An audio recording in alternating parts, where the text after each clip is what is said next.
Let's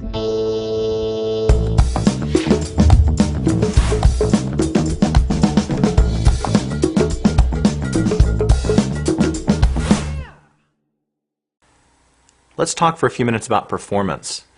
It's been only recently that Google has come out and said that your site's performance actually does have an effect on your ranking in the search engines. All else things being equal, the faster site is going to show up higher in Google. It's one of their ranking factors. And so it's very important that you pay attention to how quickly your pages load under the typical load that your site gets. If you get hundreds of people a day, you want to make sure that every single one of them are getting served very, very quickly. And you can think of Google as one of your visitors. And if a typical visitor is having a slow experience, well, the Google bot is going to have a slow experience as well. Fortunately, in Drupal, there are a number of ways that you can accelerate the performance of your site. You can, obviously, there are some easy ways like upgrading to a faster server, moving from shared hosting to a dedicated server, distributing your Drupal site across multiple servers. If you have a really large site, it's going to greatly increase your scalability and ability to handle large numbers of clients, and then just getting a faster pipe to serve those clients, though the data is going to go out faster. But if a lot of those things are outside your budget or are not an option for you, then there are some built-in things that you can do in Drupal. The most straightforward and simple of those is to use the Performance tab that's in your Drupal admin screens, and it's always interesting how many people overlook the Performance tab. Once you have your site set up and you've got your theme finished and you've loaded up a bunch of content and everything's looking the way it should, go over to the Performance tab and turn on Drupal's built-in caching. It's not the best possible type of caching, but it is far better than doing nothing, and it really does streamline a lot of the page loads and times that it takes for pages to come up.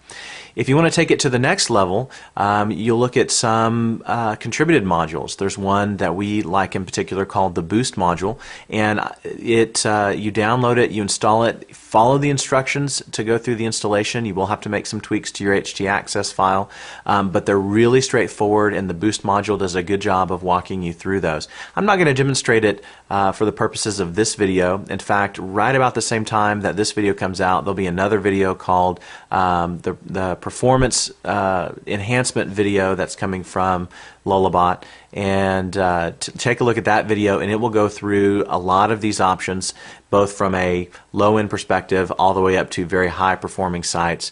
Boost would probably fall, toward the middle. If you've got a medium size, several hundred visitors a day, up to maybe 1,000 visitors a day, maybe you've got less than 10,000 pages, 10,000 nodes on your site, Boost module is going to help you out a lot. But here is Veloci.com. And we use the Boost module, so I'm going to view source here and just show you that if you scroll all the way down to the bottom of a site that is using the Boost module, you're going to see this little line right here, page cached by Boost, the date it was cached, and what that shows you is that I'm going to do a hard refresh on this and just show you that this is going to load up relatively quickly because it's pulling everything from cache instead of going and executing Drupal scripts, running PHP and running MySQL and making those queries. None of that is going to happen when I'm an anonymous user visiting Veloci.com. So take a look at those performance options, and there are other ones like auth cache. And in the SEO checklist down here under performance, we actually do list Boost and auth cache as methods that you can use to accelerate your site, and then of course turning on Drupal's built-in caching. So go there, check out the modules, and use the ones that are most appropriate for your site. The Boost module really is for sites where you don't have a lot of people logging in because it accelerates things for anonymous users. If you're on a shared hosting solution, you've gone to GoDaddy or one of these big sites and are just paying a few bucks a month to host your Drupal site, the Boost module might be a great way to go. If you have access to your server and you've got more control over how the system works, there are other options that you should pay attention to, like auth cache, memcache, pressflow, varnish, and things like that. These are tools that require you to really optimize and install things on different levels of your server. And I can't stress enough here that the performance and scalability video that's coming soon from Lullabot really covers a lot of these things and goes into detail about how they operate and how to install them. If you want to get some more information about how your site's performing, you can go to Google's Webmaster Tools. Under Diagnostics, Crawl Stats, it will actually give you about a 3-month look back on how your site has been doing.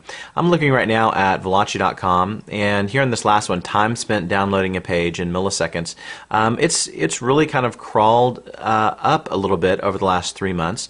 So what that tells me is that I've got a performance hit somewhere in the way the site is loading, and I probably ought to take a look at that and see if I can't figure out a way to get my site nice and speedy again. The other tools that you can use are things like Firebug, which if you go to a website and you have Firebug installed, which is a Firefox plugin that's free, and you go to the Net tab and reload the page, it will show you how long each element on the page is taking to load. The entire Veloci.com, since it's loaded from cache, it makes one request. The entire site comes over in 348 milliseconds, which is pretty speedy. But I've got some Google Ads services and DoubleClick and some tracking things that are taking quite a bit of time before they are actually fired, and then they load very, very quickly. But having those things on my site have actually slowed it way down to it takes more than a second.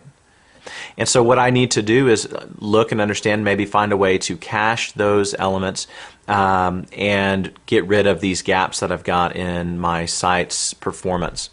There are other tools that you can use, like there's the YSlow plugin, and that's spelled YSLOW, from Yahoo. That it's a plugin that you put in to the Firebug program, and it'll actually go in and give you suggestions about things that you can change and things that you can do to make your site function much faster. So why does Google care about how my site performs? Well, the thing is, if Google sends someone to your site and the site is really, really slow, that person may be dissatisfied, hit their back button and go select a different site.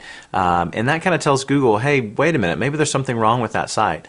And so Google wants to make sure that the sites that they include in their index are as high quality, good information, high performing as possible, because that leads to very satisfied users of the Google search engine, and happy users are going to come back and use Google again and again and again. So it really is in Google's best interest to make sure that your site is performing at its peak performance. So if they care about it, then you need to care about it too. Make sure that you're paying attention to how your site performs.